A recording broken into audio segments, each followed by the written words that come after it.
Numbers chapter 17. The Lord said to Moses, "Tell Eleazar, son of Aaron the priest, to remove the censers from the embers, and scatter the fire some distance away, or they have become holy. The censers of those who sinned at the cost of their lives. Have them hammered into plates to cover the altar. Because in being presented before the Lord, they have become holy. In this way they shall serve as a sign to the Israelites." So taking the bronze censers, which had been presented by those who were burned, Eleazar the priest had them hammered into a covering for the altar, just as the Lord had directed him through Moses.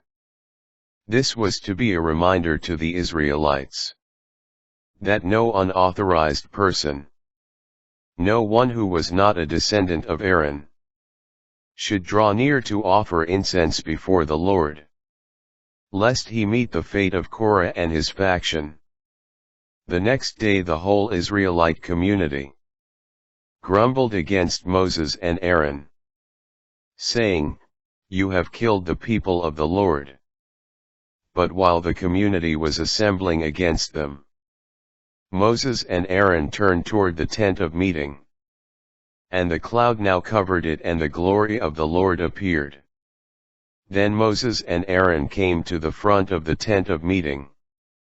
And the Lord said to Moses, "Remove yourselves from this community, that I may consume them at once."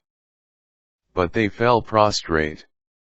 Then Moses said to Aaron, "Take your censer, put fire from the altar in it, lay incense on it, and bring it quickly to the community to make atonement for them.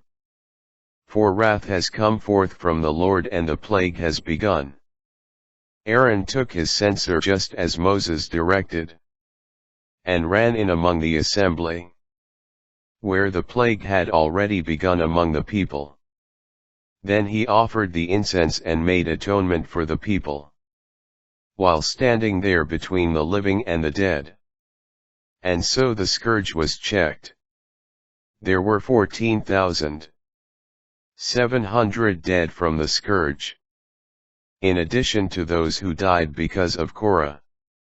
When the scourge had been checked, Aaron returned to Moses at the entrance of the tent of meeting. Aaron's staff. The Lord now said to Moses, "Speak to the Israelites and get from them a staff for each ancestral house. 12 staffs in all, from all the leaders of their ancestral houses. Write each man's name on his staff. And write Aaron's name on Levi's staff. For each head of an ancestral house shall have a staff. Then deposit them in the tent of meeting, in front of the covenant, where I meet you. The staff of the man whom I choose shall sprout. Thus I will rid myself of the Israelites grumbling against you." So Moses spoke to the Israelites, and all their leaders gave him staffs. 12 in all, one from each leader of their ancestral houses. And Aaron's staff was among them. Then Moses deposited the staffs before the Lord, in the tent of the covenant. The next day, when Moses entered the tent of the covenant, Aaron's staff, representing the house of Levi, had sprouted.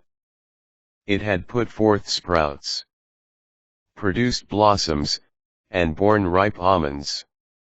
So Moses brought out all the staffs from the Lord's presence to all the Israelites. And each one identified his own staff and took it. Then the Lord said to Moses, "Put back Aaron's staff in front of the covenant, for safekeeping as a sign to the rebellious, so that their grumbling against me may cease and they might not die." Moses did this, just as the Lord had commanded him, so he did. Charge of the sacred things. Then the Israelites exclaimed to Moses, "We will perish, we are lost, we are all lost. Anyone who approaches the tabernacle of the Lord will die. Will there be no end to our perishing?"